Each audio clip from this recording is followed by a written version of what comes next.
বন্ধুরা, প্রকৃতির প্রেমে পড়েছি। আছি ফুলবাড়িয়ার পশ্চিমে ব্রিজটা আছে কালিয়াকপুরের যেতে, সেই ব্রিজের উপরে। আসলে এখানে আসার অনেক আগের কথা ছিল, তো আসবো আর আসা হয়নি। যেখানে প্রকৃতি এত সুন্দর, আমি আসলে প্রকৃতির প্রেমে না পড়ালে মানে মিস এক কথায় অসাধারণ। এতটা ভালো লাগছে, আমি নাই এমন একটা পরিবেশ এখানে।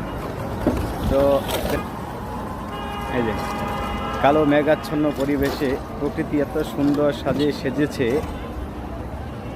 এক কথায় অতুলনীয়,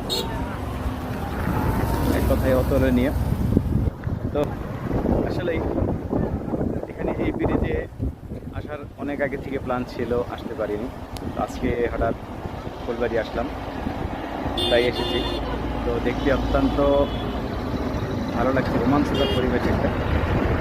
পাশে একটা নদীটা একটা বিশাল বড় নদী ছিল, যে এখন নদী নাই বলেই চলে। এখানে শুধু কচুরি পানা আর আবর্জনা দিয়ে বেষ্টিত। এই যে এখানে মাছ মারতেছেন, একজন মাছ মারতেছেন চাতক পাখির মতো, অনেক অপেক্ষার মুহূর্ত কাটতেছে, কবে যে উঠবে, কখন উঠবে তার মাছ, কাঙ্ক্ষিত সেই স্বপ্ন বুনতেছে। তো আসলে দেখুন, আকাশের পরিবেশ এতটা সুন্দর যে ভিডিও করতে অত্যন্ত অনেক ভালো লাগছে, যে ভালো শেষ করা যাবে না বলে। তো আরও সামনে যাচ্ছি, আমি দেখি কেমন লাগে। অনেক সুন্দর একটা পরিবেশ, বিকালবেলা আকাশটা এত সুন্দর হবে কখনো ভাবিনি। তো দেখতে অত্যন্ত সুন্দর। এই পাশে ভালো কিছু পরিবেশ আছে, দেখাবো আপনাদের।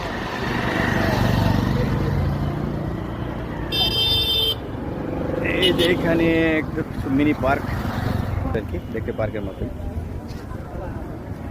আসলে আপনারা এখানে বেড়াতেও পারবেন, এখানে পারলে আপনারা চাইলে রোমাঞ্চকর পরিবেশে খেতেও পারবেন। পাশেই অনেকেই ফটোশ্যুট করছেন, কারণ জায়গাটা তো অনেক সুন্দর।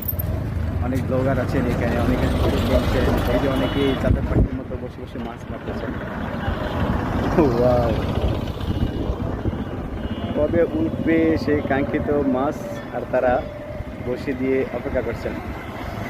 যেটা আসলে স্বপ্নের মতো আমরা এক সময় করতাম, এখন করি না, তাই পরিবেশ পরিবর্তন হয়ে গেছে।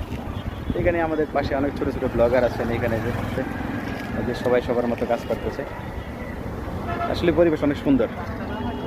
যারা যেখানে আছেন দূর দূরান্ত, সেখান থেকে আসতে পারেন। ফুলবাড়িয়ার পশ্চিমে যে কালিয়াকোট যেতে যে রাস্তাটার ব্রিজ, সেই ব্রিজে ভালো লাগবে আপনাদের অবশ্যই।